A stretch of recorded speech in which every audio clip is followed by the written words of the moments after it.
Les amis, bienvenue dans une nouvelle vidéo. On se retrouve dans une nouvelle vidéo pour évoquer le cas d'Arsenal de leur mercato. Parce que oui, Arsenal a tendance à accélérer, et pas qu'un peu, ces dernières semaines, ces derniers jours. Il y a pas moins de 7 joueurs qui ont été ciblés ou qui ont été recrutés pour certains. Bon alors, avant que la vidéo commence, n'hésite pas à liker la vidéo, à la partager, à t'abonner et à commenter si jamais j'oublie de dire des choses. Évidemment, Arsenal n'est pas mon club de cœur et même si je parle de mon club de cœur, je peux faire des erreurs, donc n'hésitez pas à me les dire en commentaire. Et puis en commentaire également, n'hésitez pas à mettre un petit message si jamais vous voulez donner votre point de vue. Bon alors c'est vrai qu'Arsenal sort d'une bonne saison une nouvelle fois. Ils finissent une nouvelle fois deuxième comme les 3 dernières années.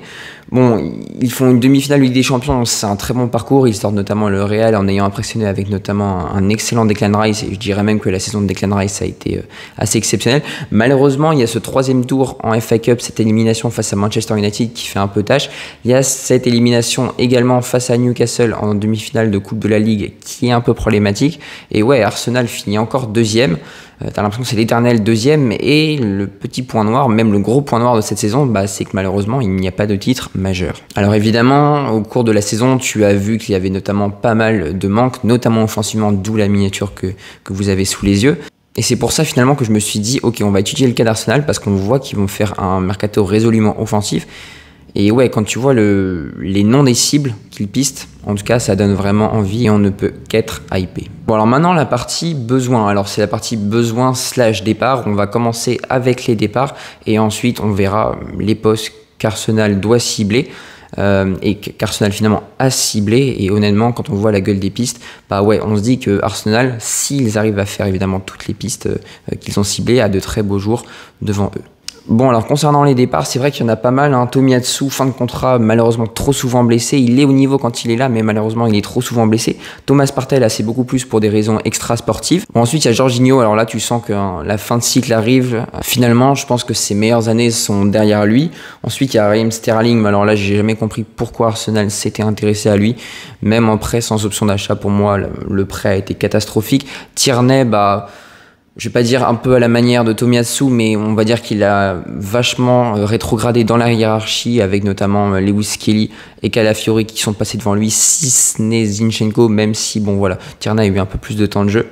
Et puis évidemment il y a Marquinhos, l'ailier droit, qui s'est engagé du côté de Cruzeiro pour 3 millions d'euros, sans oublier évidemment Nuno Tavares qui a réalisé une excellente saison en prêt du côté de la Lazio. L'option d'achat de 5 millions d'euros est levée, donc Tavares rejoint la Lazio pour 5 millions d'euros. Bon, malgré tout, tu as encore entre guillemets quelques boulets qu'il reste à écarter.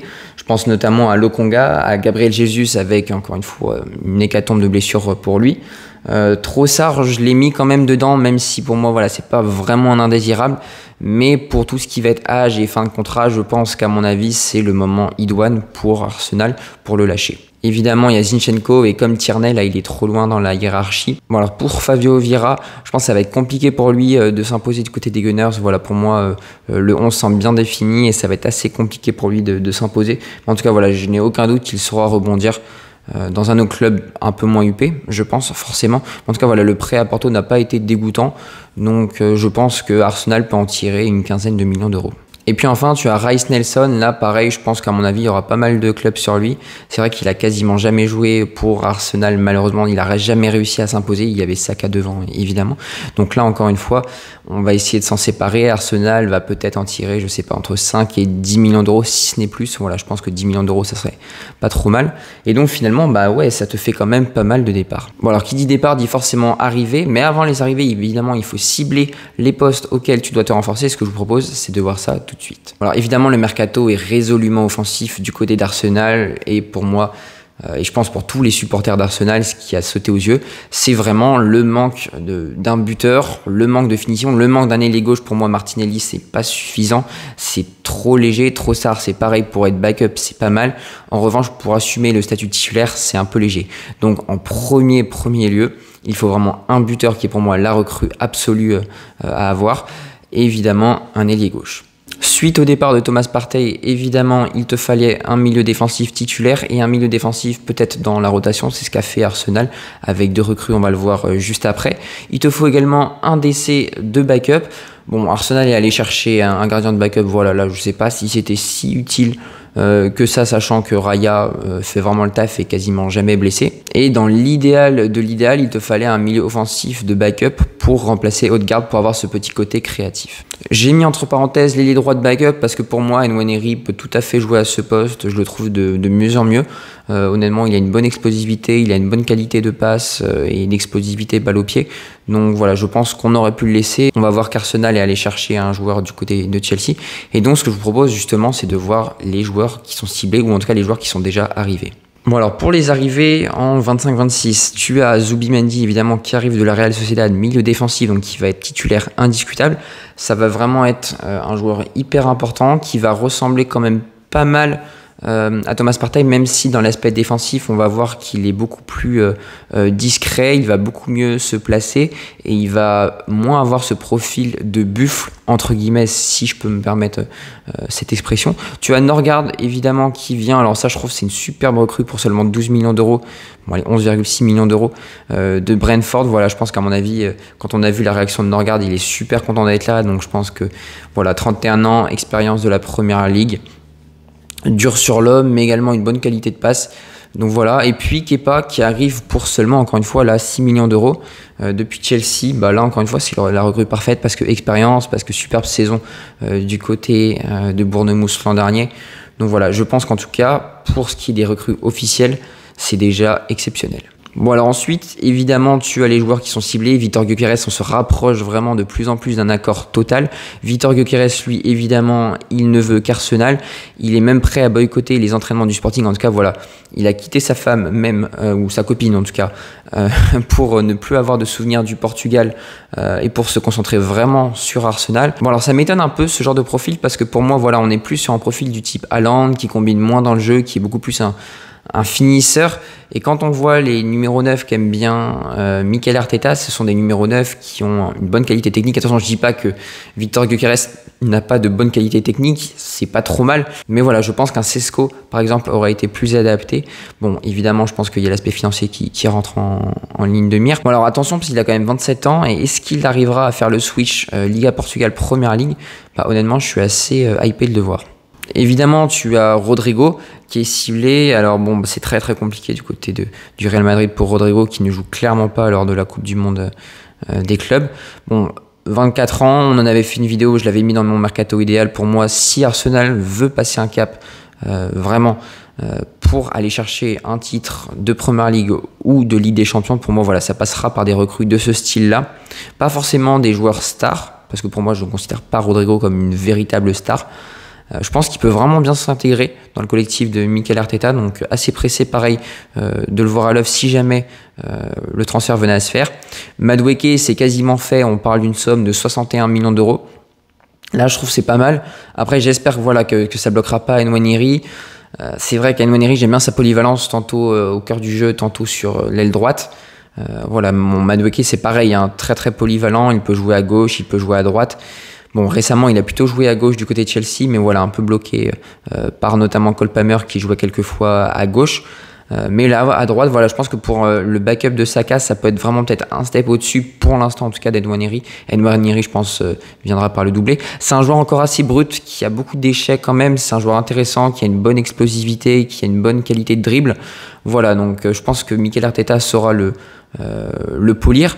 Tu as Eze également, qui est ciblé, donc 55 millions d'euros. Voilà, là on parle d'une somme, je crois, aux alentours de 60 millions d'euros. Pour moi, voilà, c'est un profil qui est quand même pas mal. Alors, pour être titulaire, je sais pas, mais en tout cas, voilà, pour alterner entre milieu offensif, ailier gauche, vraiment dans le demi-espace qu'il aime tant, finalement, aisé, c'est un profil que t'as pas dans l'effectif, à savoir un profil qui va être hyper dynamique, hyper destructeur, une vitesse exceptionnelle, des appuis de feu, une bonne qualité de passe et une bonne finition. Voilà, ça c'est vraiment important. Il surnage clairement à Crystal Palace plutôt. Donc ouais, voilà, dans la force de l'âge ici. Bon, évidemment, donc tu as Zubimendi, on en a déjà parlé. Bon, et puis tu as Christian Mosquera. Là, c'est vraiment pour préparer l'avenir, à mon avis. Ça serait le backup donc de Saliba. Et ouais, franchement, c'est un défenseur qui est très polyvalent, qui a une bonne qualité de passe, qui est très fort dans tout ce qui va être tag, dans tout ce qui va être placement. Il va être rapide également, donc finalement, pour moi, c'est un excellent joueur. Fin de contrat en 2026, bah honnêtement, ça c'est cool. 1m91, c'est un joueur qui est quand même assez grand, donc un profil assez athlétique. Et pour moi, ça correspond vraiment au défenseur central type Première Ligue. Bon, alors ce que je vous propose dans le bilan de cette vidéo, c'est de voir le 11 que pourrait aligner Mikel Arteta. Et honnêtement, je vais pas vous mentir, ça me fait vachement saliver. Bon alors voilà le 11 sous les yeux. Bon, évidemment, j'ai pas mis Kepa par manque de place. Mais voilà, Raya dans les buts. Bon, bah la charnière qui ne change pas. J'ai mis Lewis Kelly quand même devant Calafiori. Je trouve qu'il apporte plus dans le jeu. Défensivement, je préfère Calafiori. Voilà, j'aimerais bien un mix des deux. Ça serait vraiment un joueur exceptionnel. Ici, bon... Alors, il y a le cas, évidemment, Martinelli et Trossard.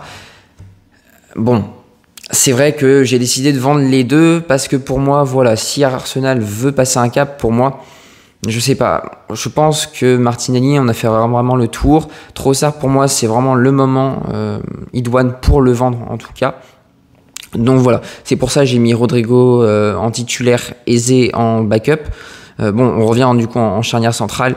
Gabriel, Kivior, bon bah là ça bouge pas. Saliba, Mosquera, donc du coup qui arrive pour peut-être prendre sa place assez rapidement parce que Saliba, on sait qu'il a des touches du côté du Real Madrid, je crois si je ne m'abuse. Timber et White, bon bah là c'est clairement des problèmes des choix de riches, clairement.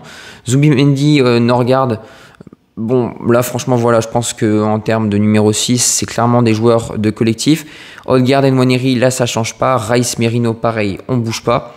Gyökeres en buteur, donc voilà, ton fameux buteur que tu cherchais avec Havertz en doublure qui fait vraiment le taf, en tout cas pour une doublure, qui peut aussi jouer au milieu de terrain, évidemment, à la place, par exemple, peut-être d'Nwaneri, et si jamais Odegaard se pète. Et puis Saka, Madueke, voilà, avec deux profils totalement différents. Saka moins explosif, Madueke un peu plus explosif mais beaucoup plus brouillon. Voilà, donc je pense que si Arsenal arrive à faire toutes ces recrues, on se dirige vraiment vers un super Arsenal et une superbe saison des Gunners. Donc finalement, ce bilan, bon bah il est quand même très bon et j'ai envie de dire finalement Arsenal se décide enfin à investir au poste clé, enfin à faire un mercato offensif. J'espère que toutes ces pistes aboutiront, mais quand on fait le bilan des trois gros de Première Ligue, à savoir Arsenal, Liverpool et Manchester City, chaque équipe réalise un superbe mercato et finalement Arsenal, quand on fait le bilan, bah on voit que ce sont des joueurs qui le recrutent en tout cas en tant que titulaire, qui ont beaucoup plus d'expérience que pour Manchester City ou pour Liverpool, qui eux ont beaucoup plus tendance à miser sur la jeunesse, que ce soit titulaire ou en backup. À voir lequel des, on va dire des deux modèles, vu que je mets Liverpool et City dans le même panier pour les modèles, donc justement, donc à voir lequel des deux modèles triomphera. Voilà, deux modèles diamétralement opposés, mais voilà, en tout cas on a des joueurs de ballon que cible Mikel Arteta, que cible Arsenal. Pour moi, voilà, depuis l'arrivée du nouveau directeur sportif, pour moi, voilà, Arsenal travaille vraiment très bien. Arteta a l'air d'être écouté. N'hésitez pas à me dire, supporters des Gunners, ce que vous en pensez justement, qui vous seriez allé chercher, évidemment aussi. Et puis nous, on se retrouve bientôt pour de nouvelles aventures. À bientôt la team, salut.